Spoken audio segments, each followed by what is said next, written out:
Hey there, thanks for coming by and checking out Pete's Snakebite Kit again. When I first started this YouTube channel, I told you that I was going to cover the build of my Cobra from beginning to end, and I was going to tell you the good, bad, and the ugly. Well, it's done, except for paint. It's at the paint shop. But as far as what I'm doing is done, and we're going to talk about Hurricane Motorsports Cobra. What do I really think? Hey, before I go on and talk about what I really like and some things I maybe didn't super like about this Hurricane kit, I want to talk about doing this thing. And I built this thing all by myself, but I really didn't. I had a bunch of help. First off, my wife and my son and my neighbor Cody were here to unload the car when I was in another state working. I couldn't be here, right? That was a big deal. A bunch of different neighbors have helped me lift the body on and off a couple times. You can't do that by yourself for obvious reasons. But everything else I've selected and put together and built and assembled by myself. The only thing I have not literally picked up is the frame and the engine block, right? And a lot of this stuff I've done 2 and 3 times I've talked about. But I want to be very clear. I couldn't have done this without the people I've learned stuff from over the years. Well, we've all heard the expression, surround yourself with good people. I've been able to do that a lot. The reason we want to do that is because I believe we become a collection of everybody that we've worked with. I've got to work with some really sharp people. Here's the list. Okay, if I miss you on this list, you know who you are. But you guys in different ways have all been a huge help to me. My friend Rick, we've been friends since high school. His son Dustin has turned out to be quite a hot rodder and tuner also. My friend Harlan, we did a lot of racing and street racing together and helping each other building our cars.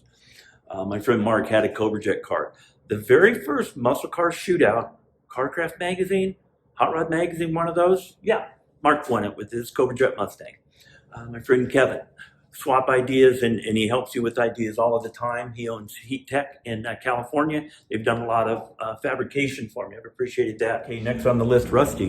We go way back. He's a great fabricator. In fact, he's building a Dart. I think it's a 70 Dart frame-up car, and hopefully we'll get an article on that one. Really cool build on that.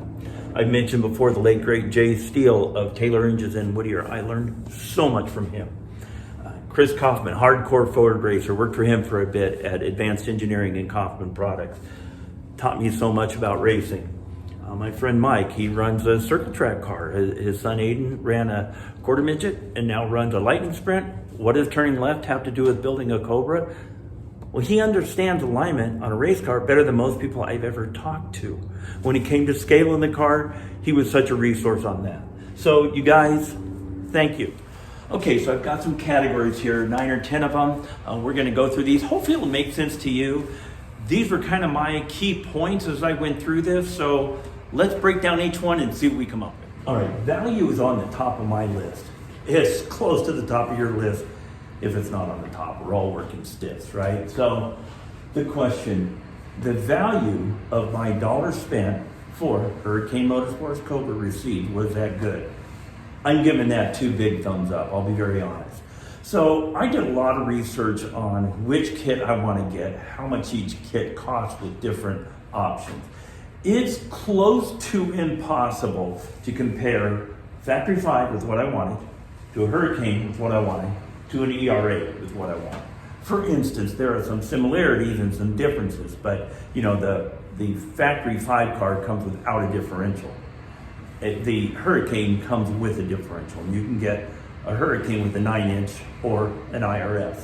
You can add on to a Factory 5 an 8.8 or an IRS, where an ERA has a JAG IRS. Well, how do you really quantify those at the end of the day? And that is just scratching the surface. But for what I spent on it, for what I wanted to do, you know, being very accurate, being a well-made kit, and so on, I think the value, they knocked it out of the park. Thank you, guys. Delivered as promised. So that is, in my mind, what came off that truck and got delivered here. Could I build the Cobra out of that they said I could? Yes, again. I'm going to say they nailed it. I don't feel like anything was misrepresented intentionally or unintentionally. I can build the car that I wanted to build. I can build the car that they said I could build. It's gonna look like exactly what I dreamed it would look like and what they represented their kit to do. Speed of delivery. Okay, big disclaimer. I ordered my kit in September of 2020. We didn't even know how crazy the COVID mess was gonna be at that point and how huge and just terrible the supply chain interruptions were gonna be. So, yes, was I frustrated with the speed of delivery? Yes. Was that Hurricane's fault? Almost, we're gonna say 90% no. I think there's some things they could have done better towards delivered when promised and just tightening some things up in their end and so on. But not a big deal. Most of that was the COVID thing. Okay, you've got a few more categories to go over here. Fit and finish, fit as delivered, overall customer experience, and accuracy. All right. These two are probably confusing. I want you to hear me out on. Okay, let's talk about these two similar but different categories. Fit and finish and fit as delivered. Fit and finish, the way the frame was built, the way the suspension components were built, and so on. Those were very well made. I really like how the frame looked, the powder coating that they got done on it, and so on. Fit as delivered, slightly different category. In other words, when they got the frame powder coated and they had a component that would slide into something before it was powder coated, did they put any time and energy into thinking, will this fit with the thickness of the powder coating in there? The answer is no. And that may seem like a very small thing. Powder coating is very tough. It's hard plastic, melted onto the frame. And, a lot of times they had to grind that stuff out. Seems like a small deal, but beyond that, I'm not being mean to these guys. I'm telling you the truth. There are fewer things that fit on this car than there were things that I had to modify, twist, bang, scrape, make apart, and so on, than there were that literally just bolted on. For instance, putting the lower control arms on, there's a bolt and a spacer and the control arm and a spacer and so on. I had to use the washers that they sent me and the spacers and cut them and grind them to size and mix and match and stack stuff in there. It's not pretty. It works perfectly fine, but it would have been really nice if those were actually cut to size so I could install what they delivered. A little bit of miss on that. Didn't make me crazy. It was frustrating though. Overall customer experience, in my experience, was very good. Most of my exchanges there were with Alex, and he was a general manager there. He has now moved on since some changes have happened at Hurricane. We'll talk about those in a minute.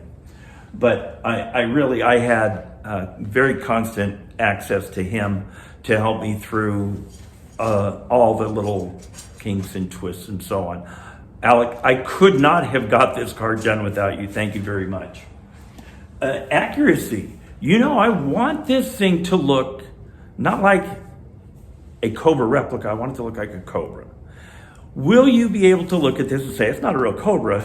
Well, yeah, most likely. You guys know another thing that was really important to me was floor-mounted pedals. The Shelby Cobra had floor-mounted pedals. A Fox body has dash-mounted pedals. Most Cobra replicas have dash-mounted pedals. You would think it wouldn't be a big deal. It's a big deal to me. That was a big attraction to me that they've got floor-mounted pedals, right? They've got a brace that goes from the transmission tunnel to the dashboard, right? And that's the way the cars came. The dashboard layout is the correct dashboard layout for a Shelby Cobra 427 SC. That's what I'm building, not a street version of that, which has a slightly different dashboard layout, and some things like that. I went to the extra expense of buying Smith gauges with the Lucas ammeter because that's the way they came. I've got real knockoffs on the car because that's the way they came. And some of that was my doing, but Hurricane had all that stuff available as options where you could make it look, I think, really close to the real deal. So accuracy, another big home run. I'll be very honest. The build manual was not good. What I own is actually a Generation 2 Hurricane car. There was a company that owned everything and it went out of business or whatever, was sold, and this is a Generation 2. Most of the manual is for Gen 1 car, and the parts that are for Gen 2 and are for Gen 1 are not clearly identified. And I'll be very honest, it's a mess. And again, thank you to Alex, because he filled in the holes between, honestly, a very poor manual and me being able to get the car done. If you are building a Hurricane Cobra and you need help with it, honestly, feel free to reach out to me. I'd be glad to help with what I can help you figure out. There you have it. But I want to give it an overall grade of an A, B, or C, and I'm going to go with an A minus. I mean, when you have the cool factor, when I'm driving this thing down the road, and I've only driven it in gel coat, it's going to be even better when it's bright red. But when I drive this thing down the road, the sensation of I put this thing together, like if other cars I've had are there, it's off the chart. I mean, it's the coolest driving experience I have ever had in my entire life. And if you've got a Cobra, you know the feeling. So Hurricane, I'm not beating you up, I'm telling the truth. And I absolutely love this thing. I cannot wait to have it done, and where my biggest project is gonna be waxing it. Okay, there's some other stuff that's come up that people have asked me about. I haven't really had a lot of answers for, but I know a little bit about. Hurricane Motorsports is for sale. They've been for sale for quite a while. And they wanted to sell it, kind of close the business out and sell the whole thing to someone else, not continue business in the building they're in. Therefore, they quit making them. If you're in the market for, having a company that can build Cobras, look them up. They're on Hurricane Motorsports on Facebook. They, of course, have a website that's Hurricane Motorsports. You can find them if you're interested. But I want to talk a little bit about how that happened. Okay, so as I mentioned, my Hurricane Cobra is a Gen 2 car. The Gen 1 was owned by another company, I believe it was in Texas. They built those for a while. There's a few dozen of them, I don't know the exact number, that are out there. When this company bought the Hurricane molds and everything, they moved it to Iowa, and that's where I bought mine. They had been selling what looks to me like a year. To be very honest, I'm going to toot my own horn, but Pete Snakebite Kit sold a ton of Hurricane Cobras, and that wasn't my intent. I just really liked the kit, liked the company, was excited about doing it. But I understand that their phones blew up and their website blew up, and people were ordering cars faster than they could build them, and they were really getting backed up. And I think that what they're trying to do is figure out how to retool and re-gear for this new business model of selling more Cobras than they ever had. I'm kind of extrapolating some things I know and some things I don't know, but I think that led to, hey, we either got to make this thing smooth and slick and be able to build a bunch of cars, and we make this thing more profitable, or kind of pass the torch to somebody else. Hey, another thing we're going to do on Pete Snakebite Kit, you may want to be a part of, is I'm going to interview a couple friends that have Cobras and talk about their build and what the build was like and what makes their car so cool. If you want to have your car on, it doesn't have to be Cobra, as long as it's cool. If you want to have your car on here, hey, get a hold of me. Obviously, you know how to get a hold of me. I'm on YouTube, and let's talk about it. Let's get together. Maybe we can do it virtually, however, but I would love to show off your car, and the whole world will see it. Well, at least the subscribers on Pete's Snakebite Kit. Hey, thanks. All right, so that's my take on building my Cobra. Like I said, it's all done. I'm just waiting for the paint, and I cannot wait to see it. When I get it, you guys will see it. Can't wait to show it to you. Thanks for watching. Please like, subscribe, comment, do all those things, and we'll see you on the next one. It was misrepresented. Misrepresented. Let's go with misrepresented.